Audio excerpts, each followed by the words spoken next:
Yeah. Yeah. Sounds so good, wouldn't you agree? Turn that shit up. Shot for you, shot for me. Only the real can relate. White Fuego. That's a fire. Amazing most. It's privy. This for that part of me that was styled by poverty. The hood in my veins now was clogging my arteries. It gave me vision, it also made it hard to see. I seen the artistry within the armed robbery. We got our 3-bedroom from a lottery, where you could catch a leg wound trying to find your key. You need that extra leg room when you find the V. Richer in the fence zones is what we bout to be. Brick sales, now every lobby got fish scales. Broke women who only hobby was rich males. You do 1 3 to 9, you take a big L. Then they throw that in your face, now how that shit smell. I'm coming home better than I used to be. I know the man in the mirror gon' shoot for me. I don't really trust niggas, truthfully. It's the privy, no motherfucking juice for me. I played them project games. Before Bloods and Crips, we had project gangs. They tried to jump me after school, but my projects came. Somebody ate your food, you had to digest pain. Damn, we came a long way from cane dealing. The hallways with the paint peeling. I swear to God, I must have seen 1 billion, but never even saved 1 million. The roof gone, we could change ceilings. The good guys, they the same villains. I woke up, I had a strange feeling. Bitch, I'm feeling like Dame feeling. I'ma be my own boss, any cost. Fat boy, 10 chains, no shirt. Ricky Ross putting on for my city. Now it's time they get me off. Been too long in this city, where the fuck I'm getting lost? You from where I'm from? You done what I done? You love Noriega, you was eating on the run. Police hit the door, they just beat it like a drum. It took me out that zone, that weekend wasn't fun. Now I just laugh when I'm looking back. I used to have to crash where I cooked the crack. I'm on the stage with a crooked hat, feeling like Big when he sang. Probably in a city I ain't never been. Trying to get some pussy I was never in. Tell them motherfucking haters that I'm better than Kelly rolling in my future, it'll never end. Tell a #1 producer who's the better pen. From a soldier to a shooter to a veteran.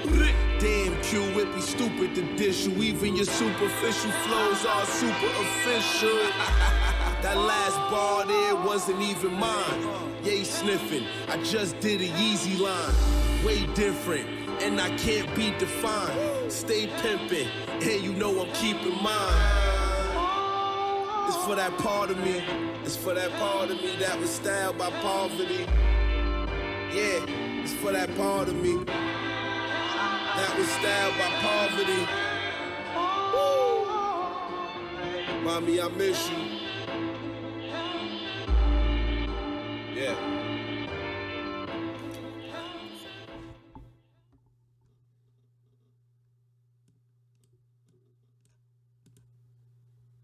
Peace to the gods and earths and all the positive people in the universe. My name is Anthony GMATH WOMBLE, and you're now listening to my audio diary styled by Poverty, the Oddcast. Brought to you by the good people of the Vandal Hour and S.STREET Media. This episode is called Hustle and Flow. On June 20th, 2005 was my last day in the streets for a long time. At that point in time, I was on the run for a case where the police had raided my crib, locked up me and my comrade at that time, so-called comrade at that time. And I was fighting the case in court. He was still in prison. He was still in jail on Rikers. And I was fighting the case. It comes to a point that I got to cop out and turn myself in. So I came to the decision with my mother that I wasn't going to turn myself in. Anyone who knows me knows I'm anti-authority.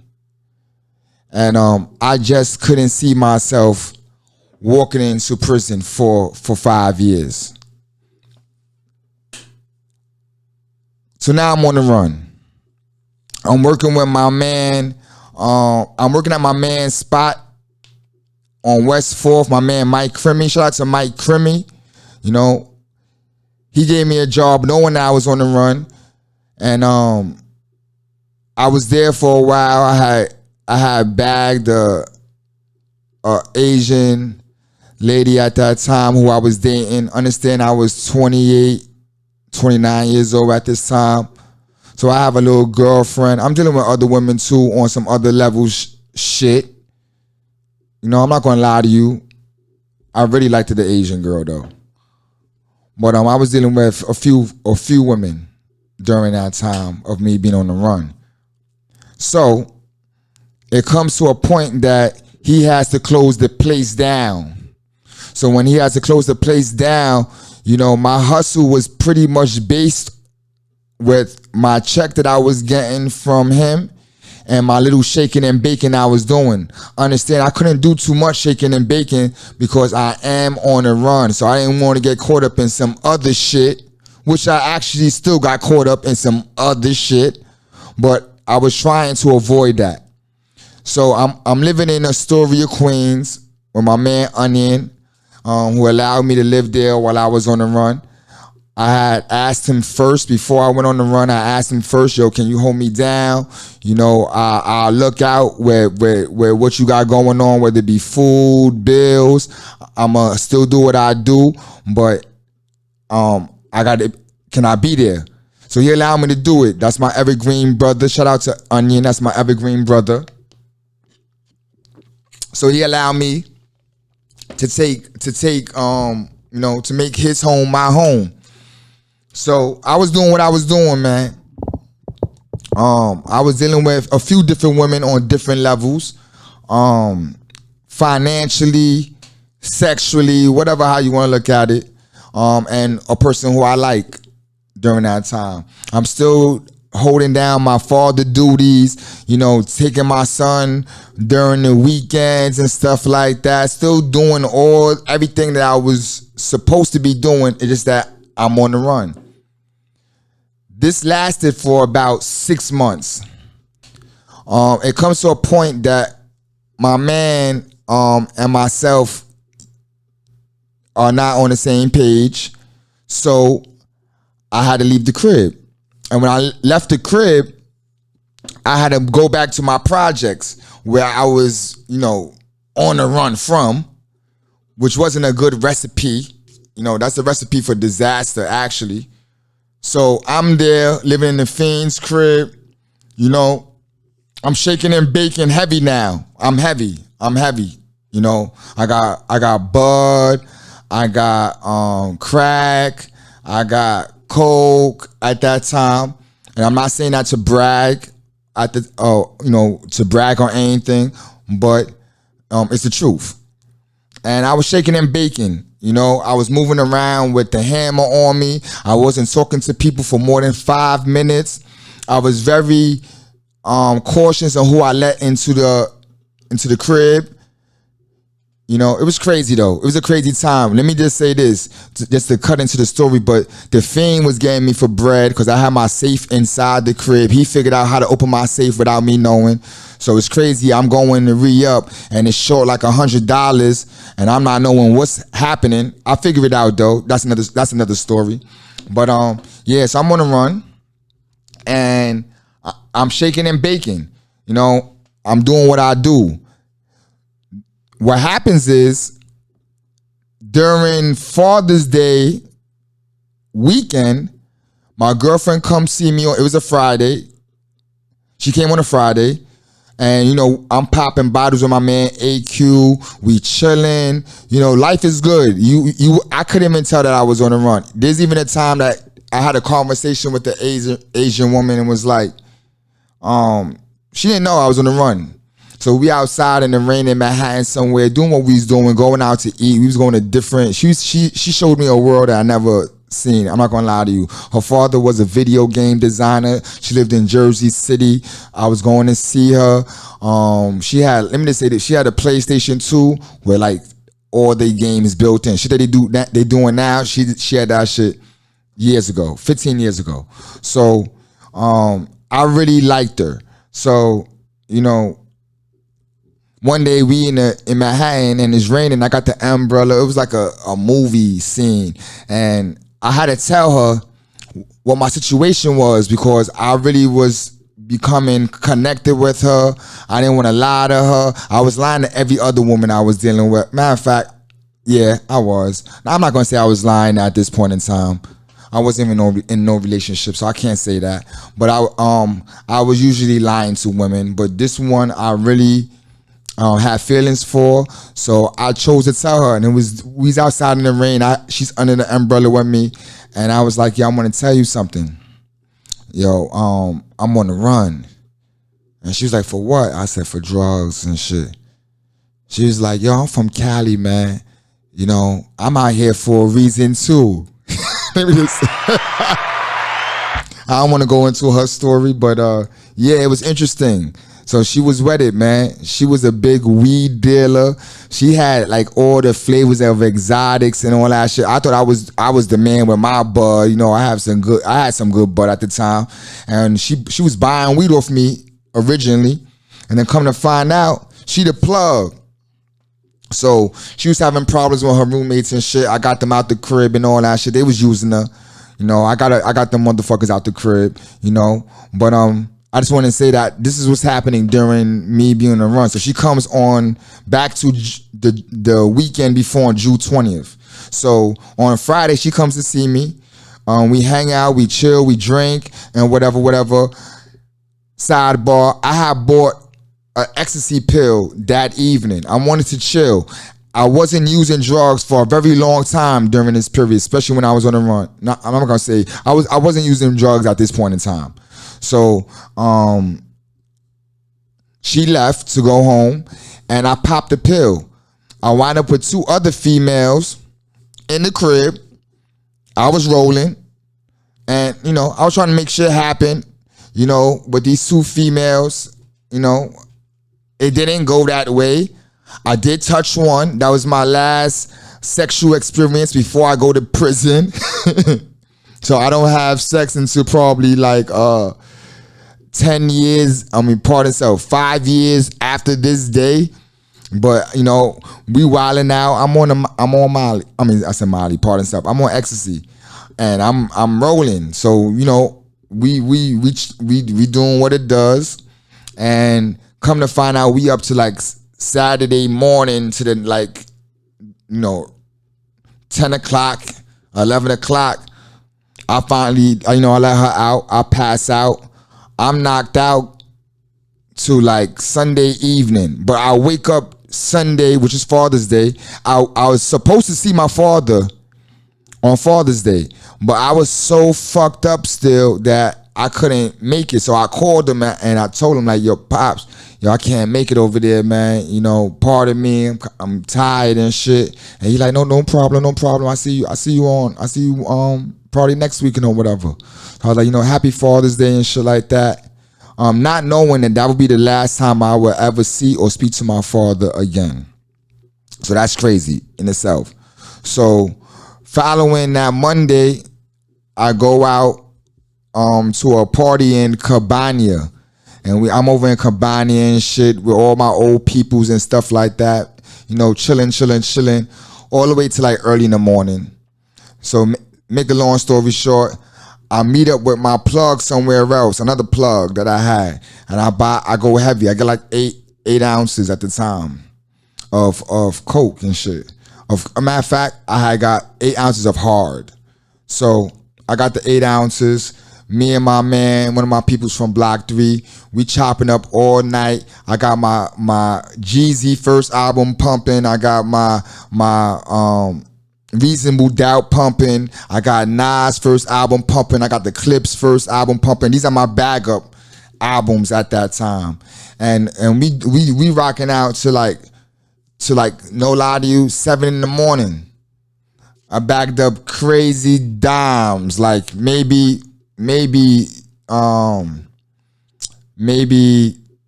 800 dimes, maybe some shit like that. You know what I mean? I don't know. Let me say this. I took 400 dimes out. So I know I had about 800 I bagged up that night. My goal was to flip this shit like in a couple of days. So me and my man is up all night. We bagged up like the 800 dimes. Boom. I go outside, don't go to sleep or nothing. Straight outside. I hit the block. I'm outside like probably like 8 in the morning. I'm doing what it do. You know what I mean? Phone going off at the time. Crazy. I had a lot of workers at that time. I had like people hustling bud for me. I had people selling crack for me. I had people moving everything, you know? So I'm doing what I do. I got the 400 dimes outside. I got it in a brown paper bag, mind you. I got like two, 3 phones on me. My little cousin at the time is on my neck about hustling. He wanted to hustle. So I've been brushing him off at that point in time for like months. So he's on me. One of my workers come to me, hit me up for like $1,000, $2,000. He like, yo, matter of fact, God bless the dead. It was my man, Lou Man John from Block 2. And he bring me bread. So he like, yo, boy, get the weed for me. So I'm like, all right, but I'm outside. I had got 2 dimes of haze. I was with my man from the block and shit. So me and him, I got 2 dimes of haze, and I'm chilling with these 2 females and shit. The 2 females at the time worked for me also. So they bring me my bread to re-up also. So I got crazy bread in my pocket. No lie to you, I got crazy bread in my pocket. Plus I got the 400 dimes. I'm probably moved 180 dimes at that point. So my man, like, we smoked one blunt. My man like, yo, boy, I think you should go upstairs and drop that off. You know what I mean? Even the females like, yo, go upstairs and go get that for me. My little man like, yo, boy. So all the signs is telling me like, yo, go upstairs, drop this shit off in the crib. So me and my little man, we walk towards, I said, yo, I'll be right back. So me and my man walk towards the building. When we walk towards the building, I'm like, fuck it, let's go to Grand Street. Because I got to pick up some bread. I had a couple of stores and stuff like that was moving situations for me during that time. So I said, fuck it, let's go pick up the bread from Grand Street, because I had one of the stores that had some bread for me. And plus I was probably going to get a haircut. I believe I was going to get a haircut. So I walked right past the building. When I walked past the building, I walked up to the street. A car passed us. The car was the D's. It was 3 D's. One of them had the Mets jersey on, and they gave me a look, but I wasn't doing nothing that they seen. So I'm just, in my motion. They rolled past. I kept walking towards Grand Street. I see 2 of my peoples, Lord and Shy. They like, yo, God, peace. So I go over there, walk over to them. I speak to them. I'm like, y'all be right back. I'm just gonna go to Grand Street real quick, do a couple of things. I'll be right back. So I bought me a Snapple, and I proceeded to walk up Morja. So when I walked up Morja, the same car that passed me like 4 minutes ago, the car was back passing me again. So that means it went up 1 block, another block, and came back down to where I was at. So I knew something was fishy just from that. And when they rolled past and started slowing down to when they got up to me, the dude was like, yo, what's your name? I said my real name. Now, mind you, you gotta peep the situation. Imagine having like $4,000 or $5,000 in small bills in one pocket. I got a phone that I didn't turn on in another pocket. I got 2 phones latched to my pants. It looked kind of crazy though. You know what I mean? So they said, yo, stop right there. They pulled over. They said, you got ID? I was like, nah, I just came from my crib. Let me go upstairs and go get my ID. I live right here. You dig? Understand? Mind you, I'm on the run. So when I said my real name and there was no reaction, I thought I was kind of cool. Like, all right. So that nigga like, matter of fact, just put your hands on the wall. I have the Snapple bottle in my hand. So one of them jump out, you know, and I said, I put my hands on the wall. No, I put one hand on the wall. I still had the Snapple bottle. My man put both of his hands on the wall on the church, actually, church gate. So I had the Snapple in my hand. I told the police, yo, pardon me. Do you mind me, can I put this Snapple down before I put my hands up? He like, yeah. When the Snapple touched the floor, I spent on him. I was gone. I'm not gonna lie to you. I'm running up Morja. I turn onto Bushwick Avenue. School is coming out. Eastern District is coming out. So I'm weaving through kids. Boom, boom. The police threw his walkie-talkie at my head. It almost hit me. He actually threw my Snapple bottle also. It almost hit me, but I'm gone. Ran past Who's Next Barbershop. Dudes from there see me running past. I cut up Grand Street. I'm gone. I'm fast. Let me say this. People who know me, I'm a fast runner. I done ran off on police many of times. So this particular time, I left this nigga. I'm not gonna lie to you. I was gone. I didn't even see the nigga behind me. That's how fast I was going. I could have cut into like this department store Liberty, because that's how far I was ahead of him. But I'm like, fuck it. Let me keep it going to the crib. So I cut back up the block that I actually came from. When I cut back up that block, the police car fucking was behind. I didn't see, was coming up Morja. The police car hit me. It popped me into the air, hit me hard. Popped me into the air. I fell on they backed into me. So I fell into the car. Them niggas just proceeded to fuck me up to the point that I had 23 bruises and like fractured rib, everything. I had to get a air pump, put in a hospital type thing, which motherfuckers still try to charge me. Later when I came home, they tried the hospital bill for that shit is on my motherfucking credit report. I'm like, I didn't choose to go to that hospital. The police put me in the hospital. That's another story. So I get locked up, right in front of my aunt. My aunt is there. It's crazy, like a big scene on Morja and Humboldt. Another group of police came, the biker police, who I ran on with handcuffs prior to this. They're like, oh, you caught Rabbit. Oh, you call Rabbit. Like, that's the minute say. That's the nickname that the police had for me. I was to be out on them niggas. I don't give a fuck. You know what I mean? Fuck them niggas. So, I go to prison. At the time, I have another case. I go in front of, for this one, I go in front of Judge DeMango. Whoever know who Judge DeMango is, Judge DeMango is a well-known judge in Brooklyn courts. I go in front of her. They have horror stories about this lady. Whoever know I'm talking about, put in the comments. But there's horror stories about this lady. Let me say this. With 2 cases, I go in front of her. And do you know she was willing to drop the new case that was in front of her? It was crazy how it happened. You know what I mean? So kind of find out, they're trying to say that they was looking for a person who, I put the description of a person who did a shooting in the projects, which actually did happen that day, but I wasn't the person though. Do I look like the person? Yes. That's crazy.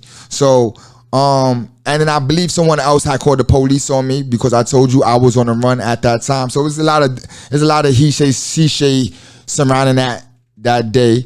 But I was fighting the case. I go in front of DeMango. DeMango is going to dub it, but the lawyer who was in there, the DA, the lawyer, the prosecutor at that point in time was a lady from my case in the other case. So she's like, no, because she's about to release me. So he's like, no. He has another case, another open case, boom. He's this and that, and bam. And she said, "Yo, I'm sorry." The judge said to me, "I'm sorry, but it was just they fucked up, but so they remanded me. So I had I got both cases, and Wind up, I cop out to a 5 to 10 years running concurrent with a 6 flat, which technically made it to a 5 to 12. And that was actually like my last day on the streets. That's my last, let me just say, not just my last day on the streets, it is my last day of criminality. So I named this episode Hustle and Flow.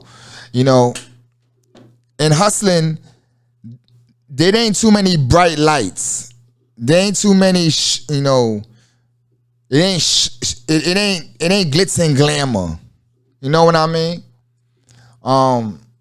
Some people ask me so that's 06. So some might be asking, when did I start hustling? I started hustling around 92 or 93. I started hustling not because I was broke and poor and I was in rundown sneakers and I didn't have meals. I'm not gonna lie to y'all and be one of them people like that. My life was fucked up. No, that wasn't it. I'm gonna say that it's 92. Everybody's looking fly. Everybody, as I said in past episodes, they rocking polo, they rocking Jabot, they rocking Guess, they rocking Tommy Hilfiger. This is the in shit at that time. Jordans, Uptowns. This is the in style. And my moms couldn't afford that. My mom's was a more of a Gap, A&S type of person. Alexander. And the older I got, the more I wanted to be like the kids that was outside with me, Not to say that other people really had it. Other people didn't really have it. I'm not gonna lie to you. A lot of us didn't have it. You had to be from like Lindsay or something.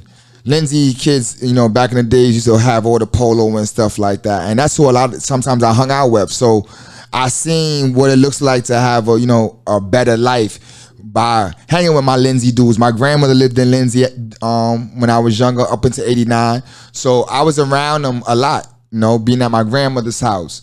So I started hustling around 92, 93. How I started hustling, I'm going to say this. I was hustling, when I say hustle,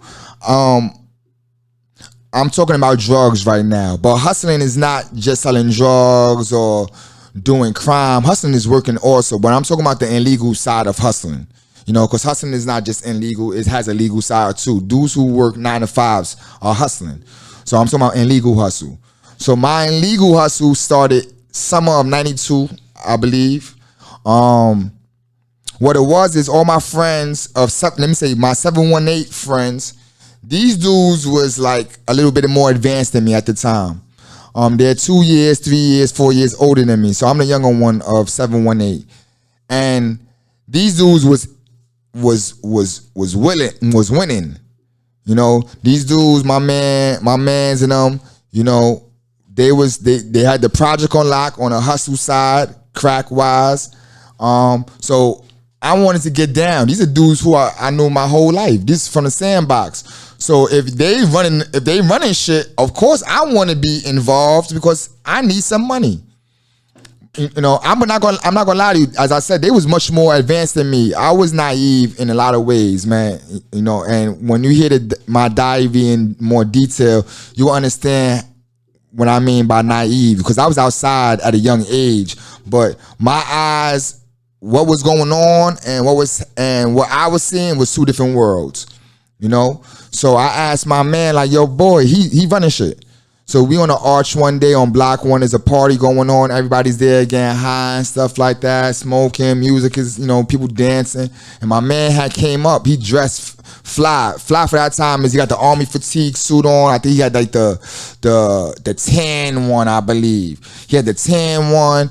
My son looking clean, fresh. And he the man. He the dude that's running shit. So I'm like, yo, boy, how the fuck do I get down with y'all niggas? And you gotta understand, these are dudes who I already was doing other crimes with. I just didn't sell drugs with them. We was already writing graffiti. We was already breaking into cars. We was already doing crazy shit. Crazy shit. So I'm like, yo, put me down, man. So you know, he like, yo, I'm gonna talk to you or whatever. He kind of brushed me off, kinda. I'm not gonna lie to you. Kind of brushed me off. So maybe a month later, you know, a little bit after that, my little man came up to me and was like, yo, I'm fucking with Blase Blah, which is my 718 people. So I'm like, word? And he's like, no lie to you, if I'm like 15, 16, matter of fact, yeah, I'm like 14, 15, he like 12. And they gave him work. Know what I mean? So me, you know, the inside jokes to this, me and my friend, he started hustling a week before me, and he likes to brag about that shit. Shout out to him, you know who you are. But he likes to brag and say he started before me. He did, you know. But once I found out what was going on, they definitely put me down. I became a manager of GP. They had me on corners and shit like that. At the time, they had like Bushwick Avenue, a situation going on over there. So I'm on the Ave. I'm not gonna lie to you. I didn't like the cars coming from this way, that way. You got to see if the D's is there. And I wasn't good at car watching. That's a good way to say it. I wasn't good at car watching. You know, I'm down for the get down, but this shit is like I'm on Front Street. I'm on the main avenue. You know, my nerves didn't fit well. That's the good way to say it. My nerves didn't sit well with how they wanted me to hustle. So, I had another idea. At the time, a lot of people was hustling in cribs. The outside hustle was like, you know, I'm not gonna say they're phenomenal, but in my section, most of the people were selling drugs out of cribs, out of apartments. That was the end thing during that time. Understand also, a lot of the older dudes that was older than me, like 5-10 years older, this is the early 90s. So a lot of them was in prison, going to the feds, getting big time for this type of shit and other shit. So basically, you had like my generation who was kind of under these people, and it was like a free-for-all going on in the projects. You know what I mean? But it's still kind of based in apartments. So, you know, 718 choosing to be on the outskirts of the projects, that was their thing. You know what I mean? I wanted to hustle, but I just didn't like how they wanted me to hustle. You know what I mean? So me and my cousin at the time started hustling together. You know, we splitting packs together and shit like that. So we started hustling on the benches in the projects first. We went to the benches. What it was is we used to see the fiends going to the cribs. So we used to cut that. You know what I mean? They go into the crib, we'll call them, yo, you know, whatever sound we was making, and we'll cut that traffic that was going to the cribs. But that got kind of hot amongst the other niggas that hustle. You know what I mean? So what I did was I brought it to the arch. The arches. For the people that might not know, the arches in my project is like this little bridge into the projects. It's 4 of them on each block, on most blocks. It's four on each block. And there's 4 regular entrances that you don't have to cross the bridge, or the arch. You go just walk in. So the arches is like these little bridges. One of them is right next to my crib where I live at, right directly next door. So I chose the arch to be my place where I saw the hustle. You know, I want to hustle. I put my drugs in the mailbox. I put my drugs in. There used to be a little hole inside the where you throw the garbage out. You could stick your hand in and touch the top of it, and there used to be a hole there. You could stick shit inside there. Inside, when you open the door, that little piece that holds the contraption that the door opens with, like that swings the door. You used to be able to lift that up and put stuff there. Used to have it in your socks, whatever. Grass, whatever. Inside the bricks, I could name a million shits. So I started doing it from my arch. It allowed for, if the police was watching off the roof, you can't see me because the arch is covered. You know what I mean? So you can't see nothing. Plus, if I go into the crib in the apartment that's on the arch, I could go into the building, cross over the roof into my crib. So I had a good getaway. So this basically became my hustle, and to the point that I was making a lot of money. This is when you got 25-30% off a bundle. I was moving like 12 bundles a day, somewhere around there, if not more, you know, and then I was giving out bundles to like other people who they wanted me to give bundles to. Come to find out, you know, a lot of my friends, they started fucking with me, you know, like, oh, you to connect to everybody, so let me fuck with you. Like, boy, what's up? You know, can you talk to them niggas? And so, make a long story short, if you ever watched this Fresh, the movie, and there's a scene where first is one dude and his man hustling, and then there's 3 people, and then there's 5, and then there's like 7, and there's like a mob of them walking. That's kind of like how it was with us. It started off like 1, 2, and then it wound up like 10 of us on this arch. Now we rolling dice on the arch. We got the music on the arch. Motherfuckers is taking turns. It's crazy because dudes is not robbing each other, but stealing from each other.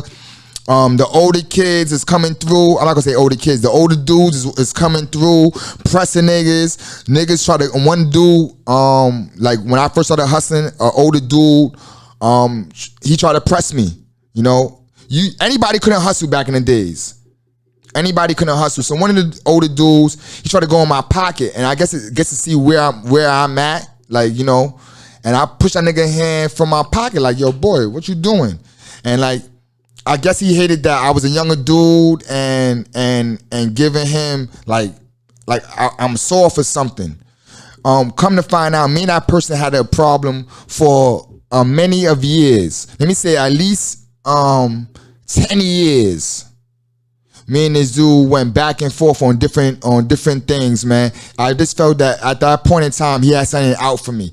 Now I'm cool with him. You know what I mean? The last time we conversated, really, it was talking about a job. This is right, I think during me being on a run time or right before. So, you know, shout out to my man. He know who he is. But this was the time.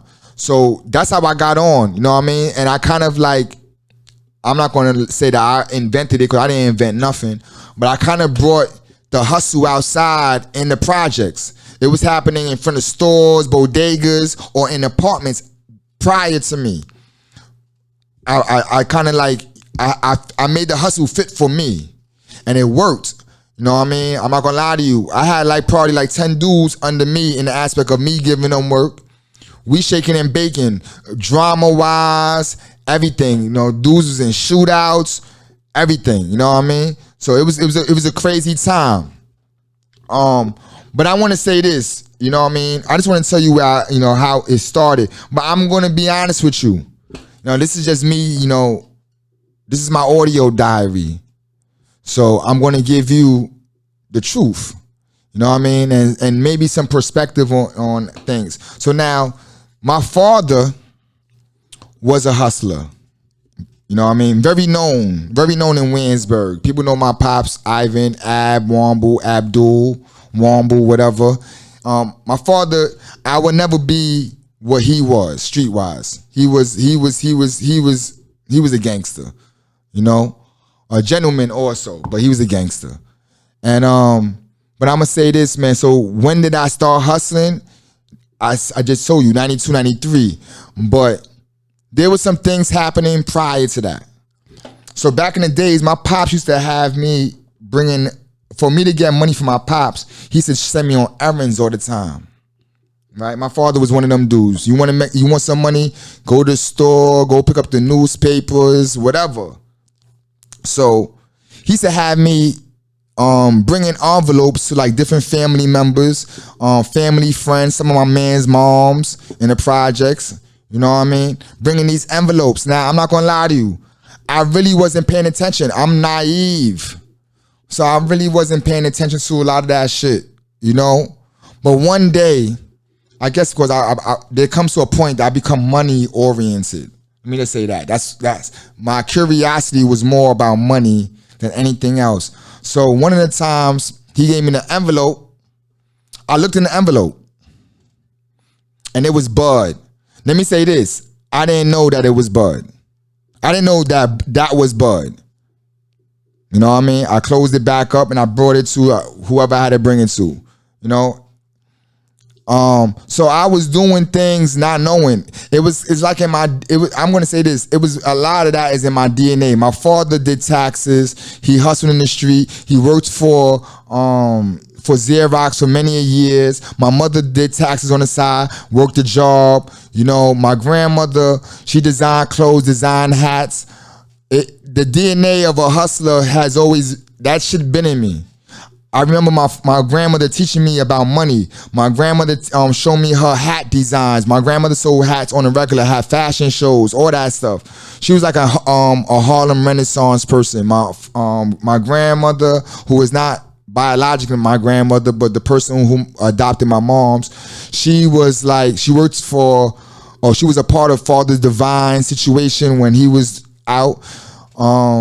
She looked after kids that was like, you know, out in the streets. But she was a hustler. She was a hustler, you know. She lived in Lindsay, as I said earlier. She was different. So the hustle, you know, me selling drugs, you know, me knowing what's going on, it's 92, 93. I believe that, you know, I'm not gonna say I believe, I was doing other things to make money before that. You know what I mean? So that's why I say that hustling is not just selling drugs. I was the guy who did the newspaper thing for everybody. I went to the store for different people, my projects. You know, that's how I made my bread. I even had to ask my stepsister and my god sister for money. Like, I always was money oriented, you know. But, you know, my father was he was a hustler also. You know, so it didn't fall far from the tree. I just didn't hustle though either. You know, drugs. You know, I done fucked with many other things, from the fake monies to everything, man. Anything in hustling except for the modern day shit, like you know, these new drugs and stuff like that. I ain't fuck with that. It's been over 15 years that I did, you know, real crime. I cross the street on the red lights all the time, so I still do crime. You know what I mean? You understand where I'm coming from. But real crime, I haven't did crime since 06. But, you know, the hustling, my hustling era, it wasn't glitz and glamour. I was one of them people that saved all his money if I wasn't getting high. Because I did get high, like, as I said, like Scarface levels. But if I wasn't getting high, I saved all my money. So I didn't really live the glitz and glamour of hustling. I always had a bigger plan, a bigger picture. You know, I wanted to be an MC. You know, I wanted to be a manager also.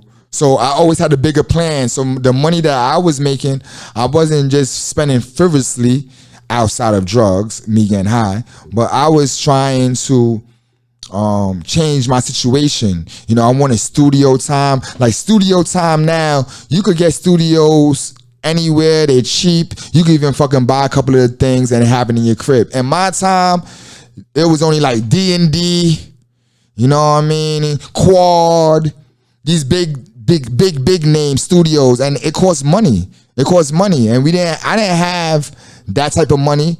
You know, I didn't have an in-house producer who was prepared. Like, dudes had to make beats at the studio. That may take an hour or two.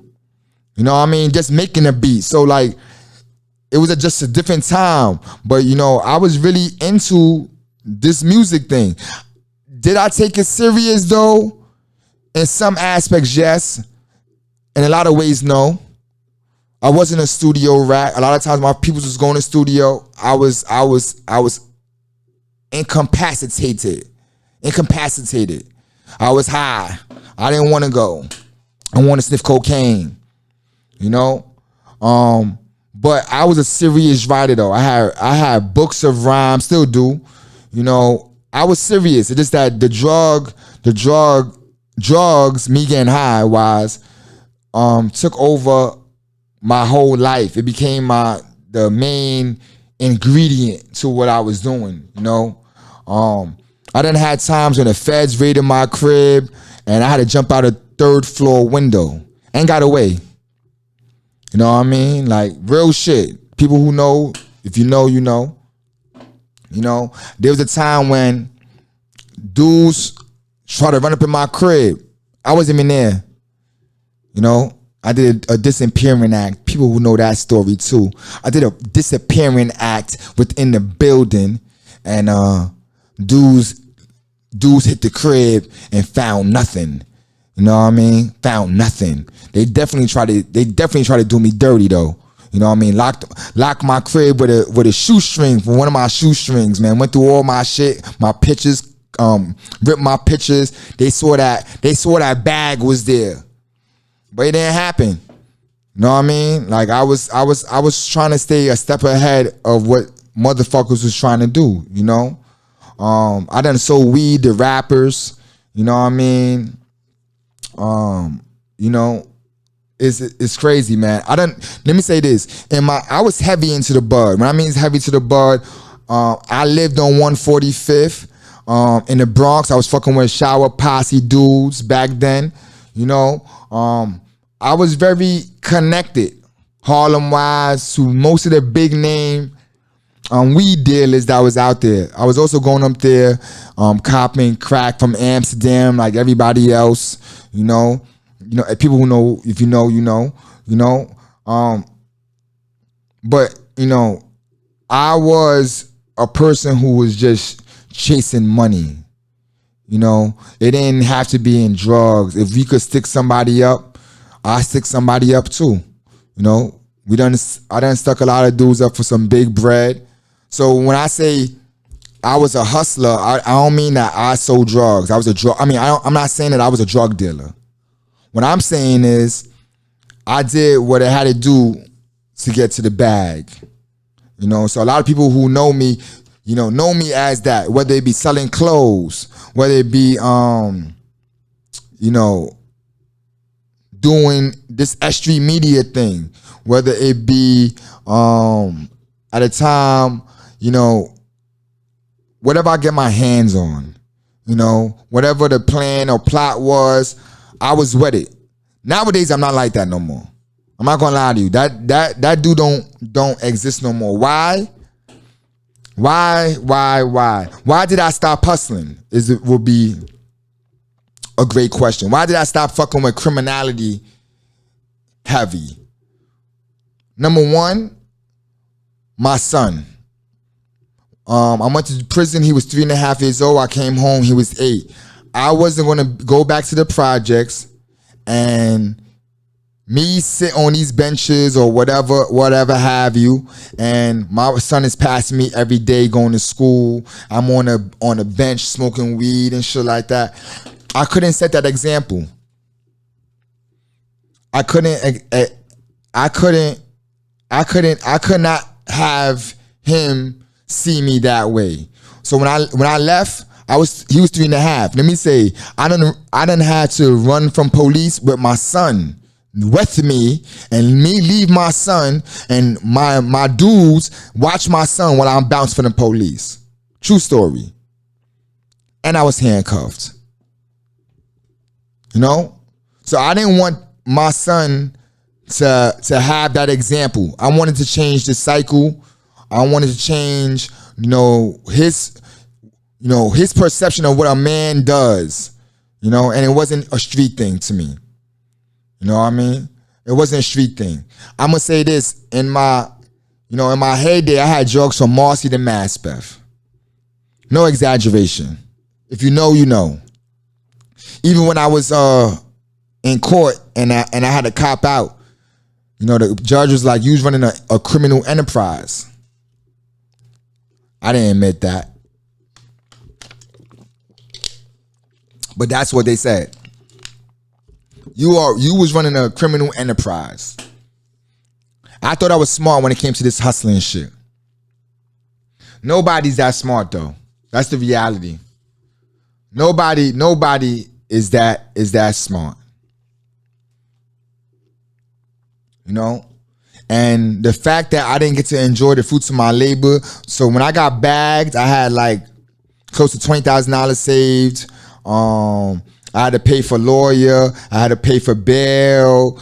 I needed money to be in prison. You know, my son moms needed bread for my son. You know, I hustled to give it back to the system and give it back to, I didn't enjoy nothing from it. Not one dime. You know, I never got to live the flashy life. You know, my hustle was I was very militant when it came to hustling. You know what I mean? Especially when I wasn't getting high. You know? But I definitely, you know, did the hustle thing strong. Very strong. You know? And a lot of people who know me in the projects, even the young kids that see me today, they be like, yo, you always hustled. Even when it was illegal, you hustled. And now you doing this legal thing, you still hustling. And I respect it. This is like the under 30-year-olds, under 30-year-olds that's in Williamsburg. I love that, to have that reputation.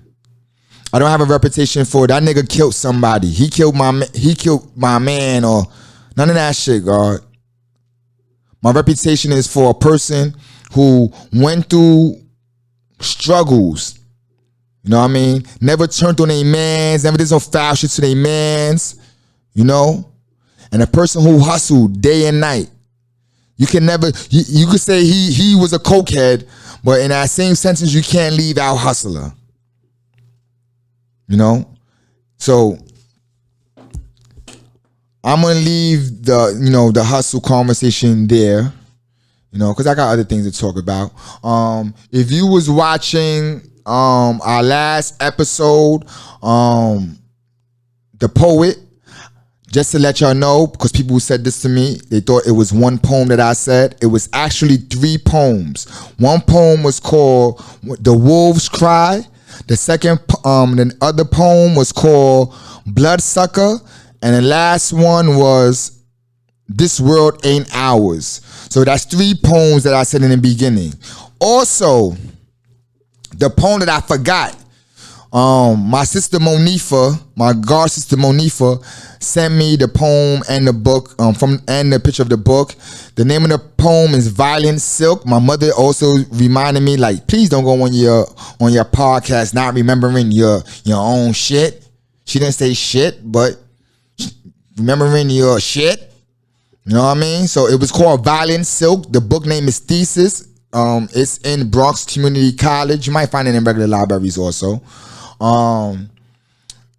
Just to let you know also, in the beginning of each episode, I've been showing different pictures of different points in time in my life. That's going to be kind of a normal thing. It won't be straight in the past for everything. Some will be more updated, but I want y'all to get a vision of who I am. There's many dimensions to who mathematics is. You know, mathematics is the science of symbols and numbers, and their operations. You know what I mean? So I come in many dimensions. So I wanted you to see all the dimensions of myself with this podcast. And I'm going to bring you, I may not have said this, but I'm going to have conversations. I don't call it interviews. I'm going to be having conversations with brothers like myself. Brothers who went through the dirt and the mud and to come out right. They went through hell to come out right. You know what I mean? So I'm going to be talking to people like that. Next month, I'm going to start that. One of the people I will be interviewing is my man Free God of Wild Kingdom. Another person who I'll be not interviewing but conversating with is Jeeves of Digiwax Records. Shout out to both of my dudes, man. But both of my dudes come from similar backgrounds and family backgrounds, and they changed their life for the better and are doing big things right now. You know what I mean? So I wanted to say I will be having some conversations with people starting next month. I want to say thank you to everyone who's supporting the show also, man. Make sure you're subscribed to our channel, S.STREET Media. And make sure you check out the other shows. Me and my man Sounez, the Guard Sounez, is killing Monday. So make sure you check out the Guard Sounez show also. I want to say this also. Today is the motherfucking start of the Virgos. You know what it is. Motherfucking September 23rd to what it is to September 23rd.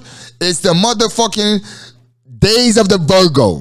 Shout out to all my Virgo peoples, man. Today is Kobe's birthday, man, which I didn't know. I'm not a Kobe fan like that, but now that I know that he's a Virgo, I am a Kobe fan now.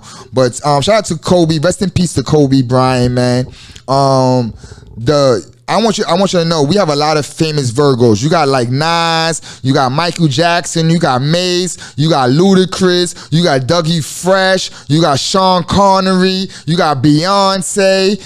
So many famous and powerful Virgos, man. If you are a Virgo, man, you know, this is your month. Stand strong, you know, be your Virgo self. We don't want to be second. We are people who want to be first, man. So shout out to all my Virgos. On another note, Summer Jam 2021, which was yesterday. Now, I don't fuck with trendy topics, but Summer Jam, there's a history with Summer Jam. I want to connect some dots on how it connects to me. But Summer Jam 2021 was yesterday, man. I heard it was a lot of dope performers there. It rained again. It rained again. Let me say this, man. When do Summer Jam not rain? Do you think that at some point in time that these dudes at Hot 97 would choose an inside venue? This is crazy, man. Like I saw pictures and clips of the performances yesterday. All I thought about, if there is a COVID, a lot of these people are going to catch it. If it's not COVID, it's the flu, whatever. Being out in the rain for hours, I don't give a fuck you got a poncho on, man. I don't give a fuck you got a poncho. That shit don't do shit. You know what I mean? Somebody's sneakers was sagging. Somebody motherfucking hair was getting wet. Motherfuckers gonna get sick. So watch out for the people who you know who went to Summer Jam. Respectfully. Respectfully. Because it looked like a recipe for terror at Summer Jam with all that rain during a motherfucking hurricane. What kind of shit is that? They can't fucking postpone a motherfucking event.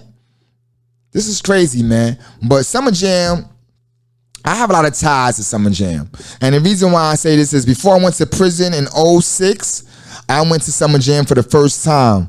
I got to hang out. My man Joel Ortiz was performing on a small stage. I got to speak to him at Summer Jam when I was with my baby moms at the time. Shout out to her. Yeah, shout out to her. But we was together and we went to Summer Jam together, and we was talking to Joel Ortiz. He introduced us to like Miss Info.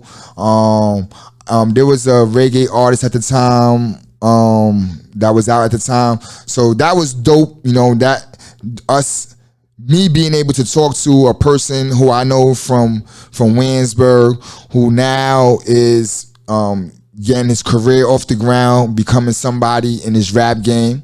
You know, that was dope. You know, and I'm in my baby mom, so it making me look good. Like, you know, I know some people, you know I'm talking about. I know some people type of thing. You know? But when I went to Summer Jam that year, a group of dudes sat in front of me, right? Maybe two rows in front of me. They all had these purple t-shirts with a dude drawn on the back. It was like, you know, someone did some airbrushing thing. And it said, "Rest in peace, Shine." What was crazy is it was my man that they had on the back of his shirt. on the back of their shirts. I'm talking about like 20, 30 dudes. They had 2 rows of themselves. And so I went up to them and I spoke to one of them like, yo, that's my man from around Brevoort, from Ralph? And they're like, yeah. And, you know, people who know Shine was the guard. He was also ABG, one of the founders of ABG, if I'm not mistaken. Correct me if I'm wrong. But, you know, I used to go to his studio, me, Greaseball, my man M. Dot, rest in peace, my cousin Ra, you know, who introduced us. You know, we used to go there and we used to do music, man. And that was my man. So on this summer, at this summer jam, I found out that they killed him. So that was crazy.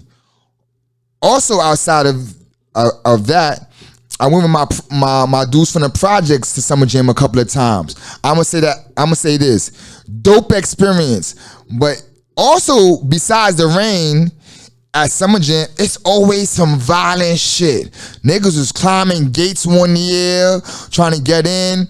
Motherfuckers got their shit bashed right in front of us, leaking. Crazy. Like, it's always some wild shit at summer jam. My dopest memory, though, of summer jam is when S.STREET Media, shout out to Jenna Hirsch, who put it together. We went there 2 years ago, I believe, and we had a big fucking like Great Adventure bus, and we put the S.STREET Media backdrop on the side of it, and we was giving out cards. We was, you know, interviewing people, having people take pictures in front of our joint, and we was just doing a whole lot of politicking. Shout out to everyone who was there. My man Debonair was there. Candy Wu was there. It was a lot of people there. I forgot. But we was there. And we was, when I say we was hustling, Jack Thriller came to our joint, hung out for a little while. You know, our bus was the only bus that had like a bathroom. So besides us just being, you know, being lit, you also could take a shit. So maybe that made us a little bit more popular than we thought. But yeah, they was coming to us though. And we just getting a lot of good feedback.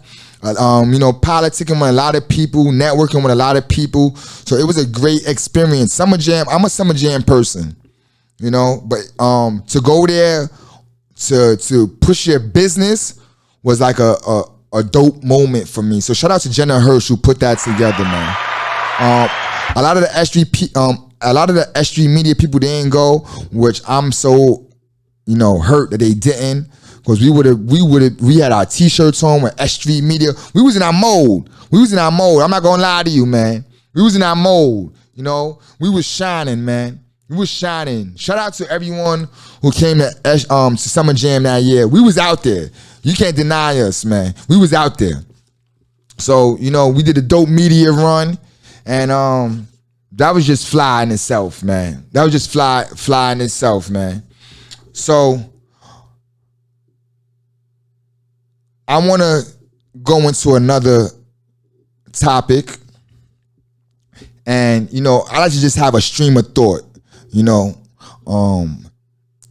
that's what Sunez called it. I didn't look at it that way, but it is. It's just a stream of thought. So I'm just going through thoughts with y'all. You know, this is a diary. It's like Dear Diary, and I'm just, you know, laying out my thoughts. Today was a crazy day, man.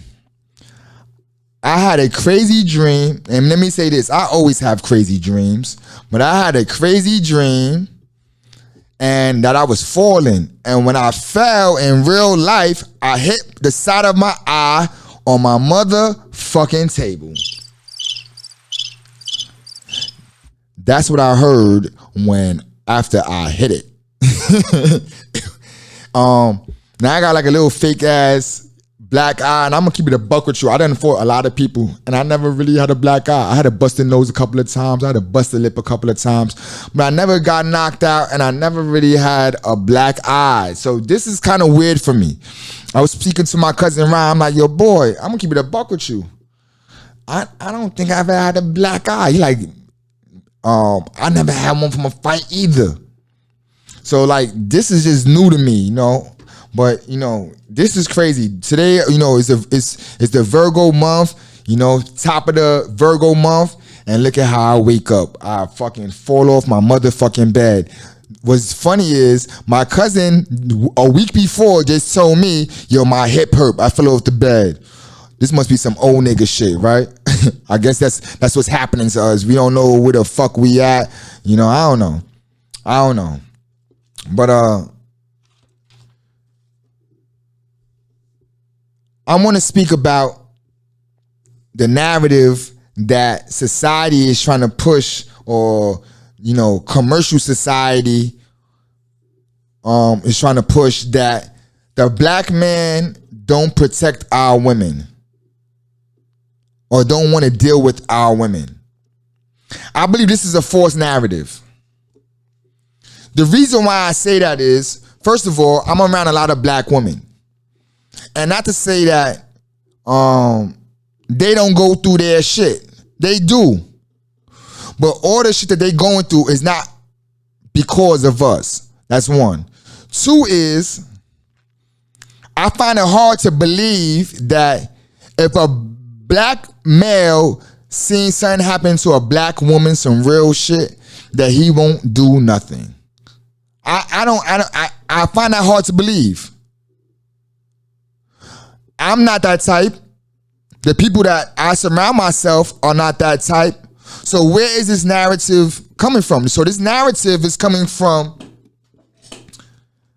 outside of us. When I say us, outside of the black community. So why is they creating this narrative? This narrative is being created so we believe it. There's times that, you know, I see a black woman and I say hello, they look at me crazy like I'm gonna do something to them. This is the brainwashing that's happening. You know, when you got social media and you looking at the news, this is that narrative that they try to push towards us. And it's crazy because a lot of black people are starting to believe this narrative. But it's not true. Now, is there assholes out there? Of course. We'll be lying to ourselves if we say that didn't exist. That exists. But as a whole, I don't believe that it's true. I go to the South, or I've been to the South quite a few times. I don't get that energy. I don't get that energy that they trying to push, that the black man don't protect our women, or that we don't want our women. That's not true. I throw female events all the time, and I throw female oriented events all the time, and I'm with a room of black women, and I will protect them with my life. I'll protect my mama with my life. I'll protect any woman in my family with my life. And my family members know that. This is not just talk. So I know a lot of people like myself.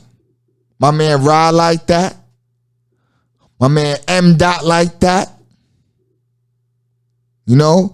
Let me say this. Dudes unhandled niggas because someone was fucking with our sisters.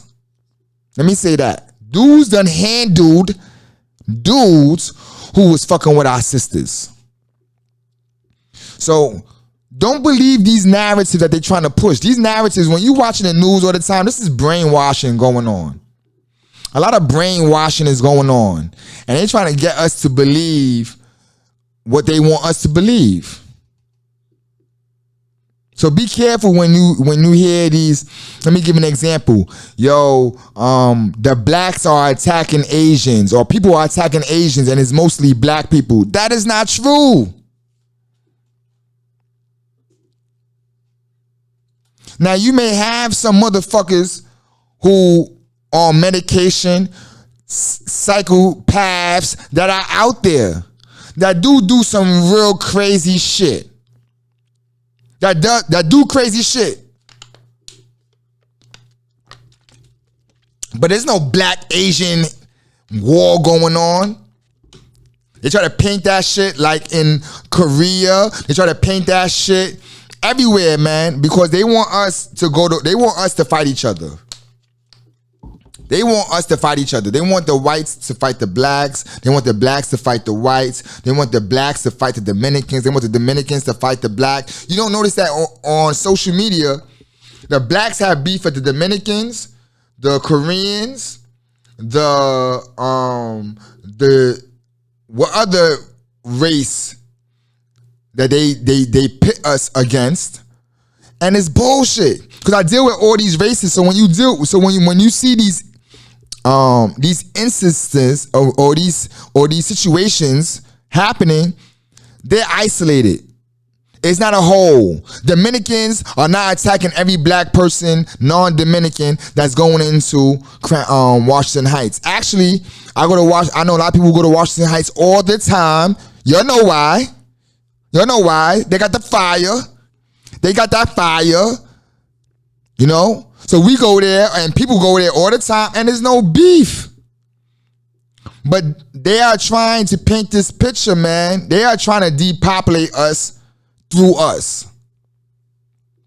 Let them kill each other. You know, let them go to war with each other. One less nigga is great. And pardon me for using the profanity, because this is not that. You know? So I want you to keep your eyes open when you see these narratives going out there, man. Because when these narratives are going out, they are trying to direct you somewhere. They are trying to program you into something, which is crazy, you know? But you know, I want to go into today's mathematics, because it's 11:37 right now, and I don't want the next day to happen. I got already the mathematics written out. Not that I got it written out that way, but just today's date. Today's mathematics is the 23rd, which is wisdom, understanding, all being born to power refinement. Wisdom is the wise word spoken by a wise man. Wisdom is also symbolic to the black woman, because she is secondary but most necessary. Wisdom is the ways and actions in which one uses to let their knowledge be known. Wisdom is the manifestation of knowledge. Understanding is to see things clearly for what they are and not what they perceive to be. It's the manifestation of pure knowledge and wisdom. It is the black child who is who is the cream of the planet Earth, who is the cream, the best part. Understanding is what comes from the connection of knowledge and wisdom. When a woman and man come together and there's emotion and there's love, then understanding is the byproduct. Understanding is the highest. Understanding is another form of love. Understanding is to have a process, is to take something through a process of knowing something, going through the acts of it, and coming out with the best part from both of those things. When you learn something, you got to live it out, and then when you live it out, there's an experience that come with that, and with that experience, it's an understanding that comes with it. You can only understand something by knowing and experiencing it. Understanding is the highest form of love. When someone says they love you, truly, they understand you. And I'm going to say this, man. A lot of people don't understand people. A lot of people don't understand themselves. So imagine understanding someone else. That's not an easy thing to do, man. That's not an easy thing to do. But today's mathematics is, again, wisdom, understanding, all being born of power, refinement. Power, refinement, power refinement. Power is truth. The truest power is refinement. Refinement is to clean yourself up mentally as well as physically. Refinement is to not deal with the stuff of devilshment. You refine yourself from telling lies. You refine yourself from stealing. You refine yourself from eating the poisonous pig. The truest power is refinement. A lot of people can't say no. A lot of people can't say no. So when a person they are militant, they are moving righteously, mentally, physically, spiritually. That's the power of their refinement. That is the power of their refinement. They cleaning themselves up from the past shit that they was doing or eating. Right now, I'm at that point. There's a lot of things I don't do anymore that I used to do. There used to be a mentality that I subscribe to that I don't subscribe to now.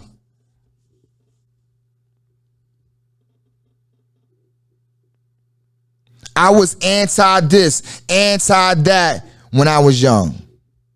I didn't truly have no understanding though. Now I have a better understanding because of my knowledge and because of my experience. I have a better understanding. So I want to end the show there. I want to thank you all for listening to my audio diary, Styled by Poverty. Again, this is episode Hustle and Flow. Make sure you check out all the past episodes. 1993, The Poet. Make sure you subscribe to our S.STREET Media YouTube channel so you could be up on the updates. When we drop something, you get it first. You know. Also, man, if you see me advertising anything, man, it would be grateful if you advertise it also. If I send you a link, send that link to someone else. And that link is sent to someone else. Like, this is how we help each other. It may not be a financial thing. You know, I love what I do. I love media. I love writing. And to have these loves, you must have support, because without the support, you won't be able to survive.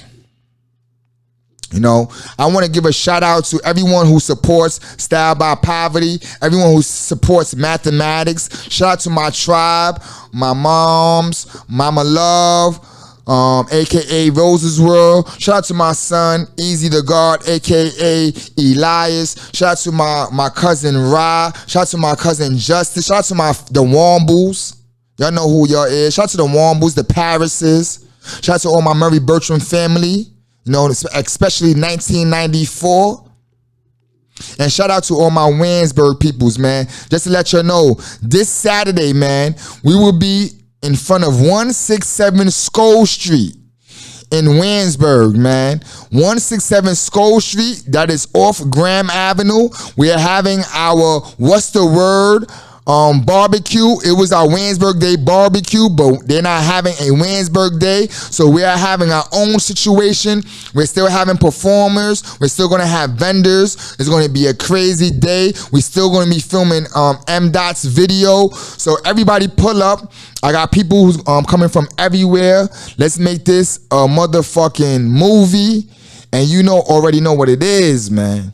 So check this out. My name is Anthony Mathematics Womble. You're listening to Style by Poverty, the Oddcast, my audio diary, and I am out of here. Peace.